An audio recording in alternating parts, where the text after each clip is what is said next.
Years ago, I created the culture canvas. It was during the time when the business model canvas was very popular. Everyone was using it to model their business models. And I realized there was something missing in the business model canvas. The element of culture, which to me at the time was an very important item that you had to define the moment you started a business. Now, it wasn't at the time something that people believed in. People consider that culture is something that you define when the company is already established and there is already a big enough team. My way of thinking is that the moment you are founding a company, even if you are a solopreneur, you should be able to define the values that are being expressed by your company, and those values in themselves create a culture, not only within your company, but also the way in which you want to interact with your customer base through your product or service. So the moment you have that created, and the moment you have a co-founder or any size of a team, you should definitely define the culture.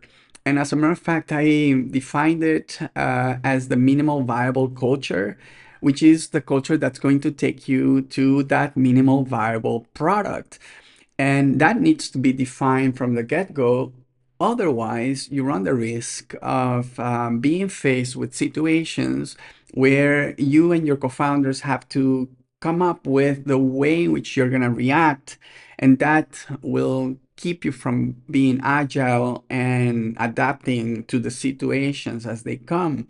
So I've seen a lot of small teams of founders um, fail at being resilient enough, being agile enough, and having the capacity to bounce back and make changes, make adjustments, because they had not really defined their values as a team, as a company, being expressed to their clients, and very importantly, their purpose and the way in which they want to make an impact. So that was a very basic and fundamental element that I thought was necessary. However, not the only one. You know, as things evolved, we all became more sophisticated with the types of things we wanted to define. And it became really obvious that we needed to expand that culture canvas and take it to the next level. And so I created what I call at the time the second tier canvas.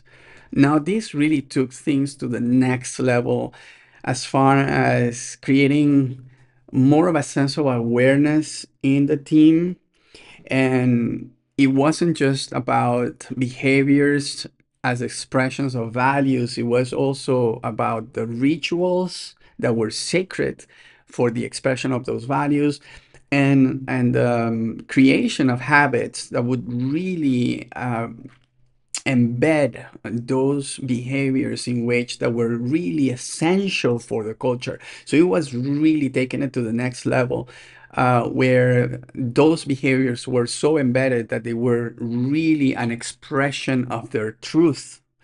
And so that's when things really engage differently with the customer, because the customer realizes that there is a lot of truth in the way people are coming through and showing up and reacting to tough situations.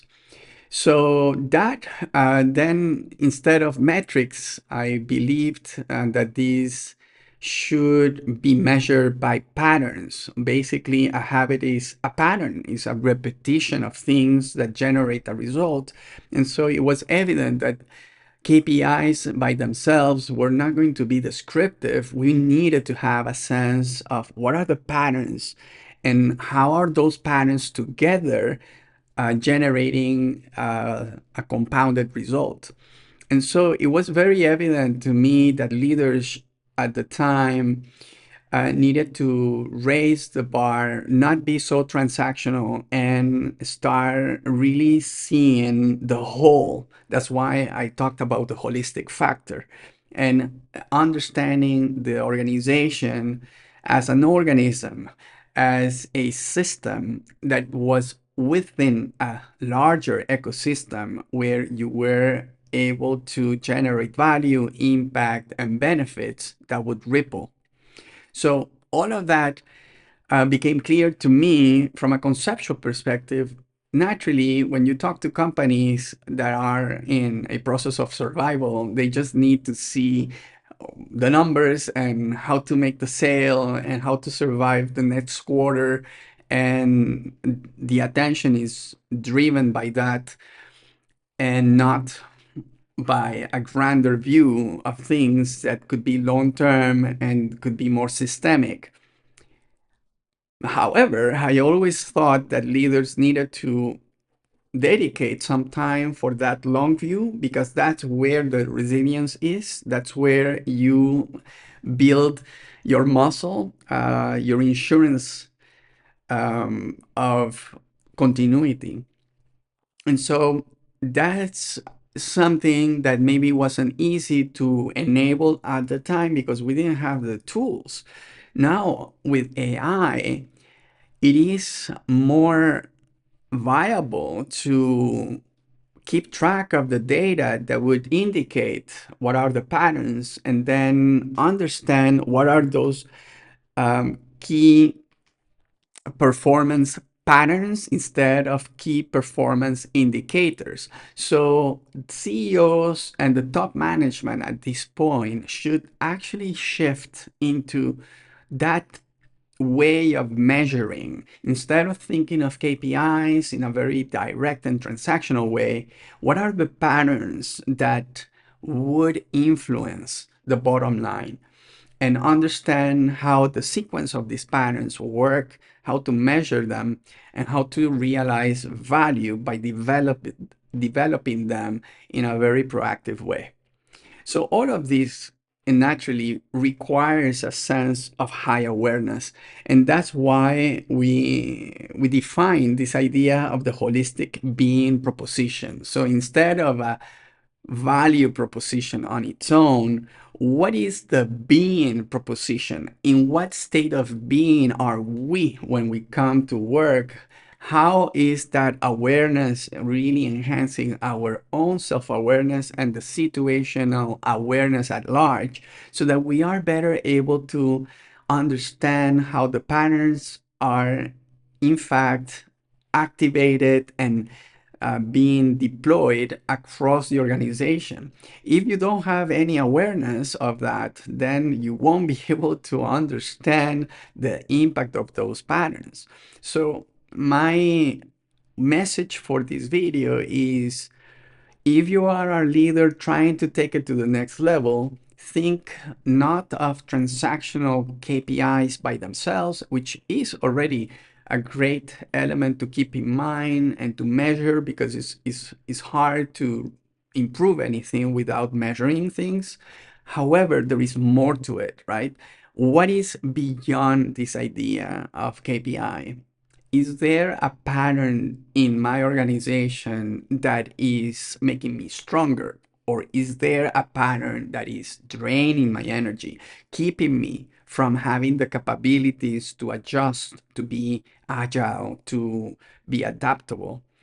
What would I need to really increase those patterns that generate a compounded benefit across different functions, across different products, across different services? So think about patterns, not just a single action that has a reaction or a result, but take it to the next level and start thinking of the organization as an organic being that is alive and that is having an impact in the world, in that ecosystem that in large is also providing you with the conditions for you to survive and to thrive. So give that some thinking, and I'll be more than happy, of course, always very passionate about this subject. It has been in my mind for a long time, and it would be fantastic to have a discussion with anyone that is interested. Thank you so much, and make it epic.